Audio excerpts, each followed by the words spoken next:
Let's talk to Robert Taylor, political columnist, right here, right now. Robert, very good morning to you. Good morning, Mike. Let me play you some Kemi Badenoch material. She was up at her, obviously, her Conservative conference this week. Yesterday she was saying she was going to do away with stamp duty, but she was also saying that, you know, now is not the time to be a shrinking violet. Let's have a look. Stamp duty is a bad tax. It is an unconservative tax.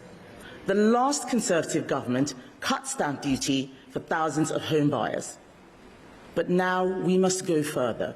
We must free up our housing market, because a society where no one can afford to buy or move is a society where social mobility is dead. I have looked at the rates you have to pay to see if we can lower them. I have decided that we can't, because that simply wouldn't be enough. Conference, the next Conservative government will abolish stamp duty on your home. So she's going to abolish stamp duty. When I watched that, Robert, I don't know about you, I got this sort of overwhelming feeling of, so what? You might as well say, I'm going to abolish gravity. Or I'm going to abolish, you know, duty-free shopping. I'm going to abolish, you know, walking down the left side of the road, and you're going to make everybody walk down the right side of the road. It doesn't really matter what she says she's going to abolish, does it? You're saying that because she hasn't got a chance of being elected, I assume, is your feeling there, Mike? Yeah. Well, yeah, you may well be right, but I think she bought herself time yesterday. I read the entire speech after she had delivered it, and I have to say, Mike, I am a Badenoch, rather than a Badenoch. She's Badenoch. I'm a Badenoch fan. I like what she said. I applaud the Tory instinct to cut expenditure. I think we do live beyond our means, and if that can mean also cutting the deficit and cutting taxes, then that is exactly what I want to see. Having said all that, Mike, you might well be right that it's too late, and she's wasted a year, and Nigel Farage has filled that vacuum very effectively. Exactly right. And when Nigel Farage speaks, whether you like it or not, he sounds like a man who wants to be Prime Minister. It sounds like a man, given what the polls say, could well be Prime Minister whenever the next election is. But she doesn't come across like that. I don't know why.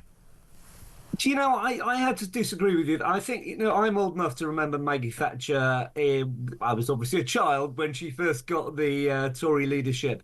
And everyone said she can't be Prime Minister. She doesn't sound like a Prime Minister. No one sounds like a Prime Minister until they become Prime Minister. Now, look, I'm not saying that Badenoch will become Prime Minister. She's got an absolute mountain to climb.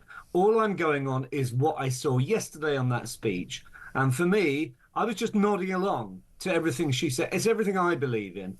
Family, strong borders, and small government, cutting taxes, cutting spending. Now, you might well say, what did they do for 14 years? Particularly in the last 3 or 4, they did the opposite of that. I agree with you on that, if that's your point and the point of others. However, all I can judge her speech on is what she actually said yesterday. I thought it was very good. Yeah, well, you know, it may well be that she made a good speech, but what I'm told from people who were up at the Conservative Party conference, and I met a couple of people yesterday, funnily enough, who had just come back from there, they said it was a bit like a kind of a wake. It was really not somewhere that you wanted to be. It was all a bit cringe. It was all a bit kind of, you know, people looking around at each other going, what are we doing here? There was no sponsors to speak of. There was no real money and swilling around like it normally is in Conservative Party circles. You know, it was almost as though it was an event which was a sort of a destiny event of the end of the Tory party. They are paying the price for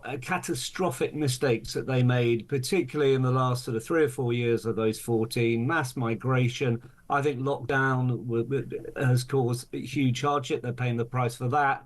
Liz Truss's budget. Now, a lot of people would say she's been unfairly maligned for that budget, Liz Truss and Kwasi Kwarteng, but the popular belief it was a disaster. And then, of course, Sunak couldn't string together a narrative that was compelling for people. And Labour won the election by default. The Tories are paying the price. Will they die or will they recover? Well, if they do recover, I think yesterday was the beginning of it. Yes.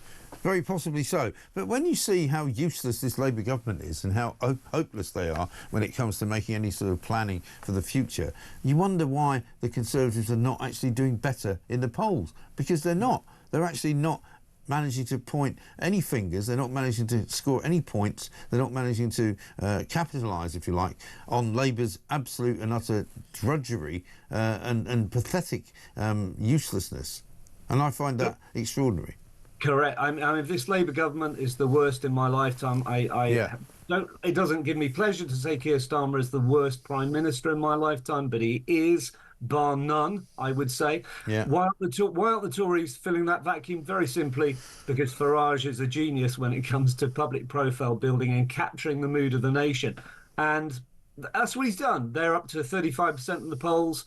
Tories are about half of that in the polls. He's filled that vacuum. He's done very well over the last year, and Kemi is now playing catch-up.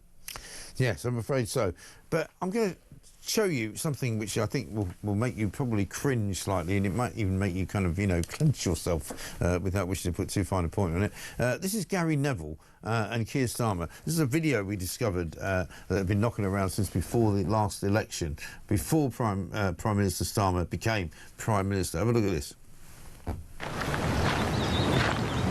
How are you? Yeah, good. How are you? Are we good? Thanks for doing this, then. No, no really problem good. at all. No, it's great to see you. And do you know this part of the world at all? no, and I was thinking, I've obviously just driven here today. I was thinking, you either go to Wales, you either go to the Lake District, or you go to Blackpool. I went to Blackpool, but I've never been. How did you find this place? So my parents brought us here every single year when we were growing up. They love the Lake District. Yeah. They went on the honeymoon there, and so I've been here so many times. He loves the Lake District, apparently. A more ridiculously wooden performance I've never seen. There's more of it, by the way. I'm not sure I can expose more of it to you for safeguarding reasons. You might not wish to see it. But, I mean, how ridiculous and pathetic is this? Yeah, well, Gary Neville used to be a footballing hero of mine. I'm not a Man United fan, but I very much and still am an England fan. And he's one of those who's, disappointed me so much since he gave up. Of course he has. I disagree with everything he says about politics and all this virtue signalling with the Prime Minister. Well, I think that was June last year, wasn't it? So it was before Starmer became It was. I wonder if Gary Neville will be quite so happy to spend time in the Lake District with Starmer now. I reckon even Gary Neville would have to say, goodness me, this Labour Prime Minister has been pretty disastrous. Well, Gary Neville, being a thick individual, thinking that he's got sort of the joys of intelligence because he's got the one-eyed man in the land of the blind in terms of football, he's very much aligned with Andy Burnham. And Andy Burnham will no doubt have told him in recent days, Keir Starmer's finished and you should support me to become the new leader of the Labour Party. So he'll probably be regretting this, and so we're going to just keep playing it until he explodes.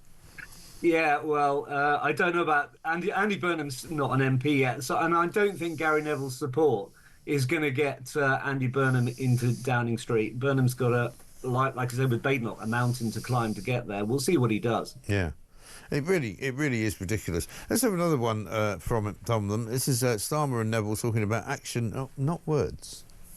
The country are desperately disappointed, just generally, in politicians. They quite often use language like they're all the same, two cheeks of the same backside. How do you change that? Because that is something that's been set now for quite a few years. Action, not words. I don't think people are going to believe that politics has changed until they see it has changed. The first thing is returning politics to service. It's a public service. You're here to serve the country. Do you, like me, Robert, think there's something wrong with Keir Starmer? Well, when he says that kind of thing, I just think it is such profound hypocrisy. Yeah. From a man who he became Labour leader on a far-left platform, abandoned it as soon as he became Labour leader. Then he promised the British people loads of things about smash the gangs, government of integrity, we won't put taxes on working people, we're not going to be like the Tories. He's abandoned all that as well. Yeah. It's just utter hypocrisy. And the biggest mistake for him is to eulogise about his own brilliance before he became Prime Minister, to overpromise and then, as we've seen, underdeliver appallingly.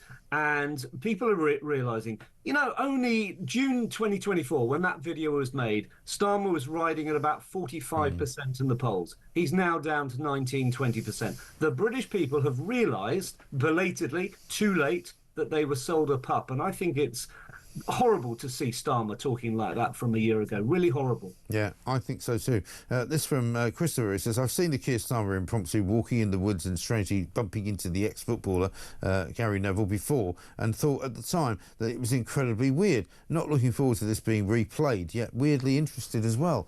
I mean, and that's the thing, you sort of can't take your eyes off it because you can't quite be sure what's going on. Let's have a quick voice note from Tony. Morning, Mike. Great show as always. It's Tony from Basingstoke. Great news that Donald Trump has got the peace deal signed. First and foremost, seeing the hostages reunited with their families will just be a joy to see. But for me as well, if it means we see less and less of odious little creeps like Greta Thunberg and two Bob celebrities joining the Palestine bandwagon, I, for one, have got to be celebrating. Take care. All the best. Tony, thanks very much indeed. I mean, the big news, obviously, this morning, Robert, is that there will be a signing of a ceasefire deal, apparently, coming in the next couple of hours. It could be about 9 o'clock, could be 10 o'clock. We're not quite sure exactly when, but it seems as though Donald Trump has managed to pull this off. Fabulous. Absolutely fabulous. I mean, if this can work and we can stop the suffering, the world can stop the suffering in Gaza, we can return the hostages to their families. There are a number of hostages who are going to come back in body bags. Awful, but at least they'll be returned to their families. This is really fabulous news. And for all that we, can say Donald Trump didn't do this, didn't do that, he's pretty awful at this, and his tariffs were bad. This is a major achievement. If this goes through, I think this is Donald Trump's achievement. And for all those who hate him, yeah, you may have a good reason to on other matters, but this is a big, big deal. And I just pray, actually, Mike, that this could lead to some sort of lasting peace. I don't have huge ambition for that because we know the history of that part of the world for the last few decades. But if we can get some peace deal, this is tremendous news for the region and the world as a whole. Yeah, I think there's no doubt most people would agree that if we could stop the killing on either side, that would be good. That would be great. Great message from Tony. Robert, thank you very much indeed. Robert Taylor, political columnist there.